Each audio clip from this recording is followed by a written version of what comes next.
All right, welcome to this interview session brought to you by Säkerhetspodcasten and SecT. We're interviewing some of the speakers, and now we're having Lucas Lundgren here, who just brought us another big issue from the internet. Last year you were talking about MQTT, and this year you were talking about iSCSI. Yes. Was this sort of a natural follow-up for you? Following up on last year's stuff, like looking through the internet, finding weird protocols. Here's another weird protocol. Yeah, a little bit. I mean, maybe I was a little bit lazy, of course, but I mean, it kind of naturally transgressed, doing showdown and doing the scanning, see what else is out there, and then getting the idea of my home iSCSI. So that's why it started. You found it at home? And I had it at home. I was like, this port, is it it actually out there in showdown? And yes, it was. I was like, okay. But I have it unauthenticated at home. Maybe others have it unauthenticated, exposed. Yeah. And that was the case. Yeah. I mean, it's a crystal clear protocol. It's 2017 and it's humiliating. But I was just thinking about one thing. We should stick to protocol and ask Lucas, how did you get into security? Oh, all right. Yeah. Before we get into the talk. All right. I think I must have been around 6-7 years old, and we had like the Amiga 500s, right, with the friends in the C64, and of course everybody was copying games back then. But I had good friends, and with emphasis on friends, they weren't really my friends, bunch of assholes. So when you copied discs, you get like, for instance, Monkey Island, 12 discs, and they would deliberately corrupt disc 6. And then when I called them, it's like, disc 6 gives me a guru meditation, what's up with that? And they said, yeah, in order for me to copy that game to you again, I'm going to need a new game from you. And I kind of got fed up with that, right? Because that's asshole behavior. So what I did was get like an Amiga antivirus. And the good thing with this antivirus is that you could actually push, with some coding, you could push the virus onto the disk because it contained the whole signature. So what I did was the time bomb virus. So I pushed that one to the disk and set it for 30 minutes. So they could play the game in 30 minutes and then you get like guru meditation, call Lucas. And that's how it all started. And I kind of progressed from that one into like doing some stuff as a kid, like finding vulnerabilities. And back then they were more like I contacted the companies by mail. Or I remember snail mail, that is. No, we had email. That was Windows 3.11 and Trumpet and SOC, right? Yeah. We all had that battle. So way back then I actually emailed them and told them like, well, maybe you shouldn't use root and postal. That's not a good password. Yeah. Like, oh, thank you for noticing and blah blah blah blah. When you come to US, look me up and I'll buy a burger. And I was like, yeah, I'm only like 12. I'm not allowed. Mom said no. So I mean, that's how it started. And it kind of naturally progressed from that one. Like before the firewalls, it was all fun and games. But then at some point, you gotta say enough is enough. You have taken so many apples and you start to feel like maybe I'm an asshole. Yeah. Literally, maybe I'm a real a-hole. So maybe I could start helping people instead. And that's maybe 16 to 18. I kind of turned around and said, okay, I'm going to help people. So and that's what it took. So I've been doing this since basically out of mom's womb. Yeah. Yeah, cool. That's 6 years old. That's pretty early. Yeah. Okay, cool. All right. So back to where we were regarding your talk, you started looking at iSCSI from your home and then started thinking about, okay, would this possibly be exposed on the internet? Like you showed us in your talk, it's all over the place. Oh yes, definitely. And the most disturbing thing, it's increasing. Oh yeah, it's increasing. Yeah. Yeah. And I did this check up a couple of days before stepping on stage. And what's the new data? I was like, what the hell? It has increased. Yeah. Did you notice any impact from when you had your Black Hat talk? Has it, I haven't had a chance to actually do that yet because Shodan, with a buddy of mine, John, he actually removed the date feature from Shodan. So you can't see like history back. But I actually tweeted to him privately and said like, can I get some history from like last year and the year before that, if there's an increase and decrease in stuff, and maybe one can look up in. It's hard to track. I mean, you could probably track the the increase or decrease, but it's going to be hard to track if maybe AdWords, maybe Google can have something like if there's an increase in iSCSI security word. But I know you mentioned like the most common products was like QNAP and Synology. Could that explain the increase, because they are pretty popular home NASes? Yes, it could. But then again, if you're like you have no clue and you just buy equipment, you just set it up at home and it works. iSCSI isn't enabled by default. So that means that you actually have to go in there and actively enable iSCSI. But then again, an increase in sales of those products would increase probably the take rate of the iSCSI feature as well. Yeah. Because you didn't see that many like enterprise grade solutions online. No, but those I saw were pretty huge. Yeah. I mean, I know I'm not gonna blame HP for it because it's the one who sets it up, but it's like an HP RAID NAS storage solution, super wide. That's a bit harder to explain, because in the consumer case, as you said, UPnP and activating iSCSI, but in an enterprise setting, you don't typically have a router with UPnP. No, and why would you expose that port, in your firewall? That's exactly. insane. That's an active choice. It must be. I could say, just to hit it out there, maybe 32% were corporate. Wow. Big corporate, and the rest were like QNAP and Synology. Maybe those also belong to corporate. And you verified that they're actually big companies. Yeah, big companies. That's really interesting. If I drop names, they will drop me. Trust me. That would be bad. Yeah, that would be bad. Oh, that's interesting. And when you have looked into iSCSI for a bit, you looked at other file systems as well. Yeah, the HDFS. What is that? Oh yeah, that's a new one for me, at least. VMware's file system, where you can have like it's something that VMware uses to actually have a web interface as well to administrate it, and you mainly used for backups. I've seen a lot of backups on it, so maybe it's like a fork of iSCSI type and NFS. They made some mix up of that one, but it's increasing popularity. I said 48,000 or so HDFS out there. So that one is taking the iSCSI place. It seems to be faster, seems to be more reliable, and it also contains the very nice feature of no username and password.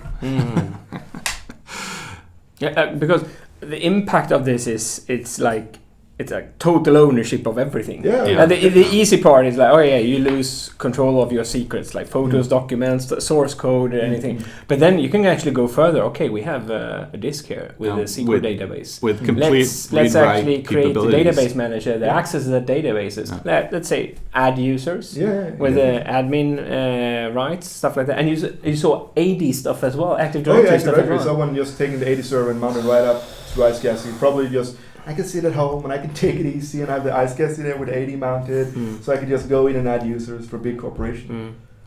I can tell the funny thing I saw was a big player, top 5 when it comes to OSs, that actually had in their IP span a huge, I couldn't count the amount of terabytes, but they used it as a download station. So they have, for those who do torrents, this is not torrents, this is news groups who do the NZB, and they have the couch potato, and they have everything installed on it, and it was just downloading movies.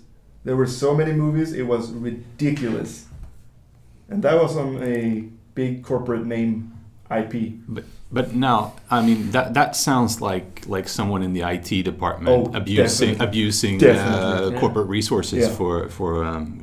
And then enabling iSCSI on the internet. Yeah, because they want to download it at home, of course. Yeah. That's some risks. So I was, that's a very nice features. You can just iSCSI server and done. Yeah, I was thinking about that because, like you say, it's not this is nothing you would expect to see in a new user home.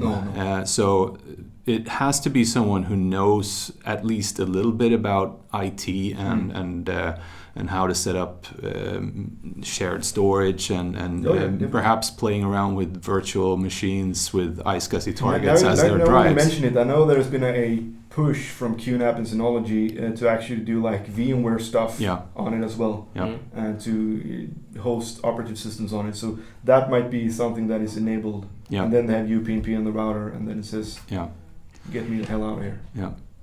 So it just goes to tell you, people with a little bit of knowledge, but who don't understand the implications of what they're doing can make a lot of damage. Oh yeah. But then again, you can also say that it should be okay to actually be a user on the internet and not know everything. So you could actually blame the manufacturers as well. Like UPnP. You could blame UPnP because that's just pure evil. I mean, that's a protocol designed to make people oblivious to configuration. Yeah. But it's gotten so easy, and I catch myself as well. I do some gaming at home, and just plug it in and it works. Yeah. And I forgot about all the port forwarding and all that stuff that you're supposed to do. And then I went ahead and brought a real firewall and set that one up. And it's like, why can't I play games anymore? What's up? And I'm like, port forwarding. Yeah. UPnP wasn't enabled. I'm not going to enable it, so I had to manually do the port forwarding. Yeah. And then it worked. It takes some effort. Yeah, it does. It does. Yeah. So that's. I don't know what to say. It's humiliating. Yeah, this is. It's hard to even talk about this. It is. And it's even harder for me to actually present something. Yeah, it is embarrassing. It is embarrassing. 2017. We have hard disks without authentication. Yeah, definitely. But another thing I was thinking about was the if you call it a heat map, the map that shows up with the countries in different nuances of red. I was thinking if one of the reasons for certain countries to show up, like South Korea, United States, France, could that be because the big internet providers there, they provide the customers with out of the box modem or firewall thing with UPnP all plugged in, and it's all enabled by default to make it easier to lower their support cost, and when they go out and buy a NAS like QNAP or Synology, it just works and exposes that to the internet and because you don't. I mean, Sweden was in one sort of color, but you don't see it as much. No, you don't see it as much. It's more like the one I had with Maddie. It's a little bit of mishap that happened due to probably UPnP.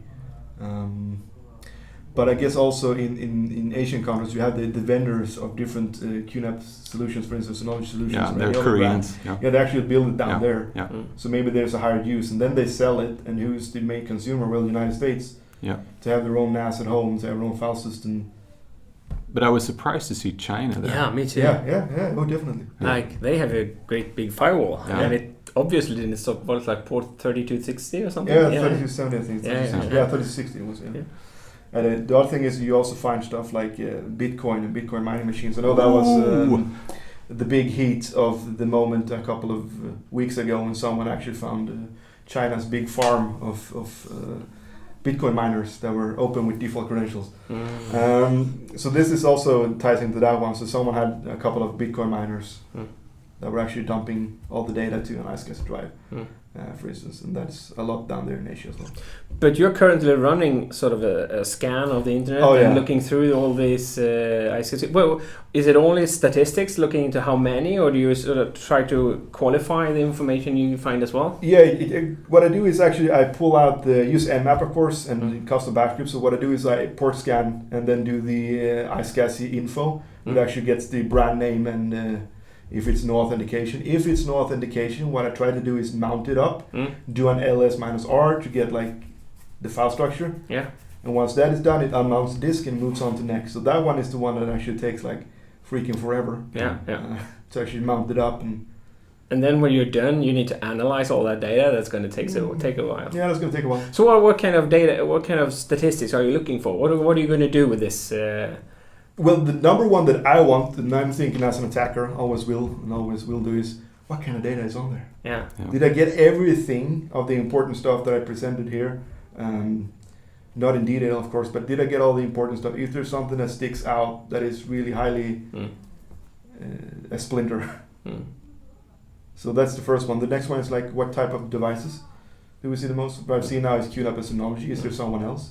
And is it corporations who owns the IP? Is it corporate? Is it ISP? Who owns it? and trying to get some data onto that, and then maybe do some nice graphs with it when I'm done. So, have you thought about parallelizing the scanning and analysis? I mean, because like you say, it takes forever. Yes, it takes forever. Yeah, I didn't have the to resources to have one machine, so what I'm doing is dump it down. Hopefully it's not out of disk space. Thank you for reminding me. And then dump it down, and then take the file and put that into something like Elk or something, and just see what I can do. But probably the analysis in Elk is going to take a while. Well, there's like 365 days to next SecT, so you have time. Yeah, I have time. Definitely have time. So it's. But now you have to go looking for another protocol. Yeah, I was thinking now you burned MQTT and ISCSI. And so HFS. What's next? Oh. That is a hard cookie to bite into. I don't know really. But then again, internet is a big place. Yeah, there's a lot of protocols. I got a tip from one friend saying this exposed medical protocol. Ooh. Yeah, and I was like, ooh. But then again, now I'm doing the same thing as with MQTT. I'm scanning, getting data, yada yada yada. I went to dwell deeper into the depths of the sea and see what's in there. I'm doing the same thing all over again, scanning internet. Known as the guy who scans the internet. Yeah. So that's fun, but I want to challenge myself as well. Sweet. Well, thanks for the talk. I think it was really great. Nice having you. Yeah, thank you. Yeah. Nice to be here. And bye. Bye. See ya.